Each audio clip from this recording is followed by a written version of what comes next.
भारतीय संस्कृति के सबसे बड़ा सिद्धांत है अभिव्यक्ति और वाद विवाद। बिना अभिव्यक्ति के प्रजातंत्र जीवित नहीं रह सकता। पहलगाम में जो घटना हुई, आज के दिन हर भारतीय महसूस कर रहा है।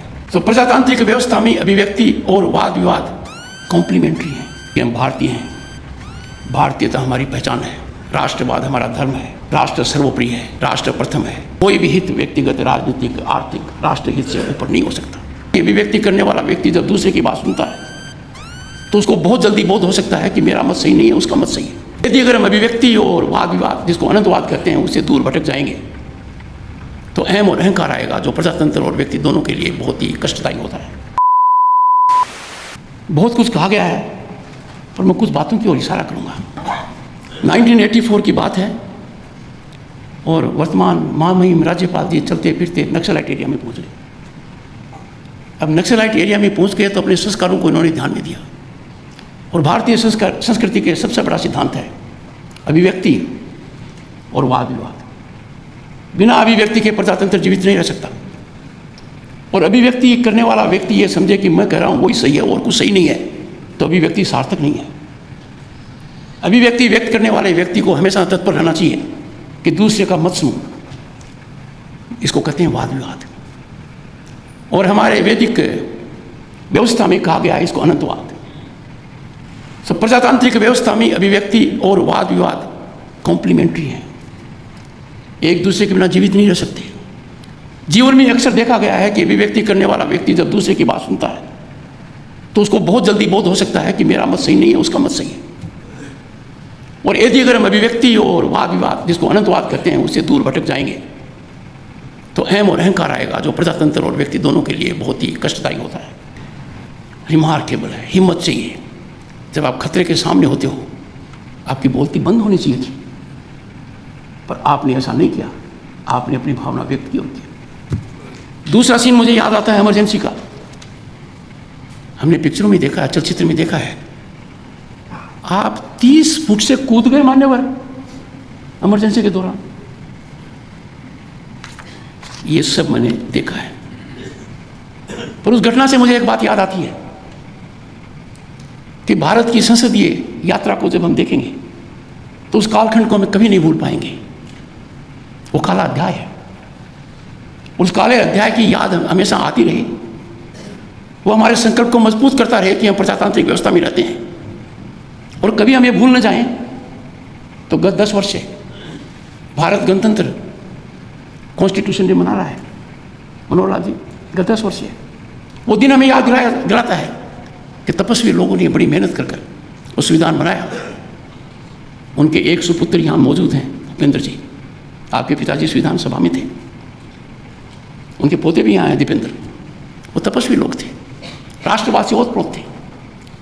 3 साल से कुछ दिन कम उन्होंने बैठकें की, पर कभी ऐसा मौका नहीं आया कि डिस्टर्बेंस और डिस्ट्रप्शन हो। उन्होंने हमेशा डिबेट, डायलॉग, डिस्कशन, डेलिब्रेशन को महत्व दिया। और ऐसा नहीं था कि उनके सामने चुनौतियां नहीं थी। Manohar ji, they face divisive issues, contentious issues, पर उन्होंने अपनी नाव को सुरक्षित किनारे लगा दिया। जब ऐसे महापुरुष की किताब का विमोचन हो रहा है तो हमें राष्ट्रवाद के साथ इस पर भी संकल्प लेना चाहिए कि प्रजातंत्र तभी फलेगा फूलेगा जब प्रजातांत्रिक व्यवस्थाएं, संसदीय व्यवस्था सर्वोपरि होते हुए, that blossoms, that shines, that has to be nurtured.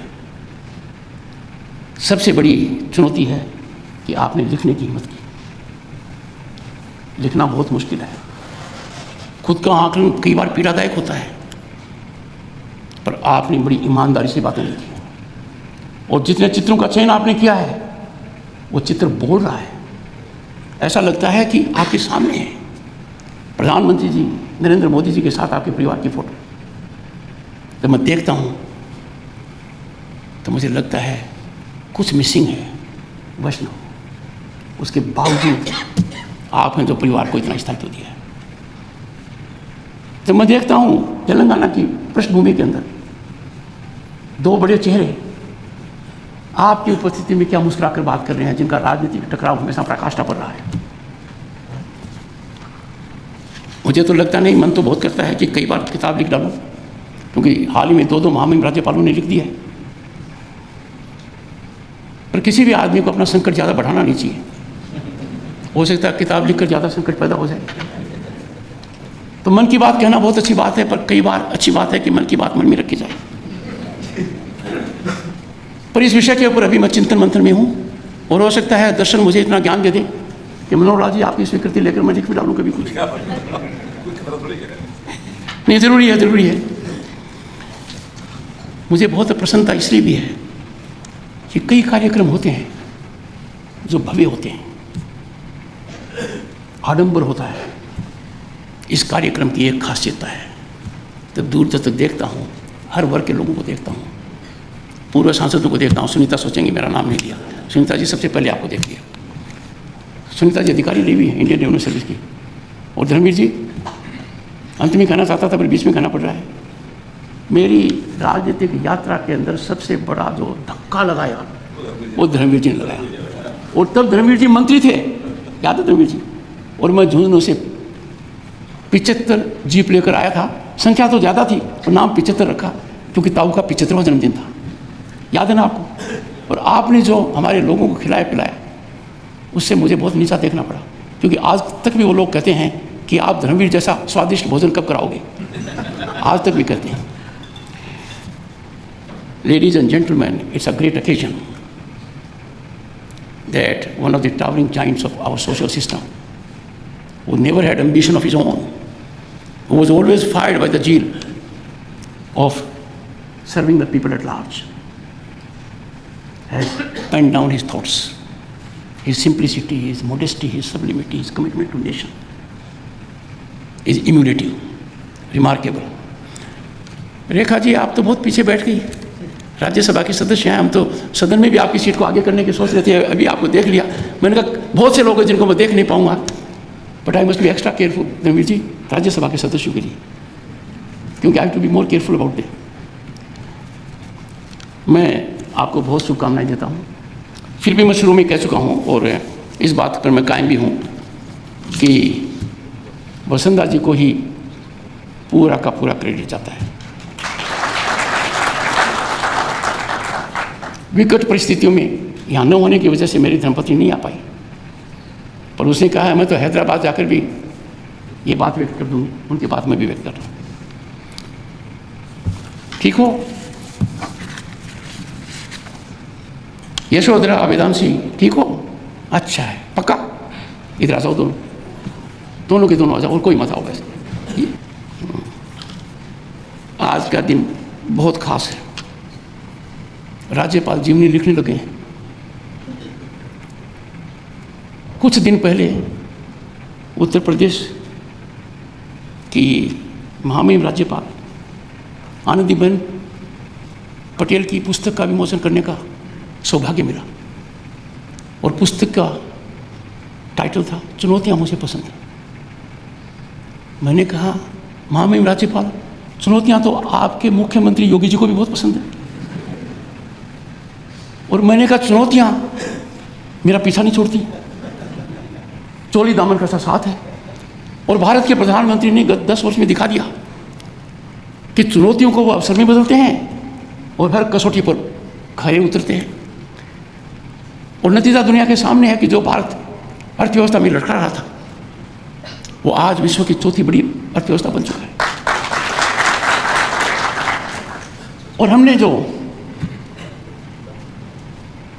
Silence observe किया, पहलगाम में जो घटना हुई, आज के दिन हर भारतीय महसूस कर रहा है कि शासन की ताकत क्या होती है, शासन का दृष्टिकोण क्या होता है, शासन का सोच क्या होता है। आज इस मामले में हम किसी देश के मोहताज नहीं हैं, और जो कुछ हो रहा है वो हर भारतीय के मन को ऊंचा कर रहा है। उस मौन के साथ हमें संकल्प लेने की आवश्यकता है कि हम भारतीय हैं, भारतीयता हमारी पहचान है, राष्ट्रवाद हमारा धर्म है, राष्ट्र सर्वोपरि है, राष्ट्र प्रथम है। कोई भी हित व्यक्तिगत, राजनीतिक, आर्थिक, राष्ट्र हित से ऊपर नहीं हो सकता। और इसको पूरी तरह से परिभाषित करता है जनता की कहानी, मेरी आत्मकथा। ये निचोड़ है आपके जीवन का। मैंने आपकी किताब पढ़ी है, मैं दंग रह गया कि एक व्यक्ति का जीवन इतने संघर्षों के बावजूद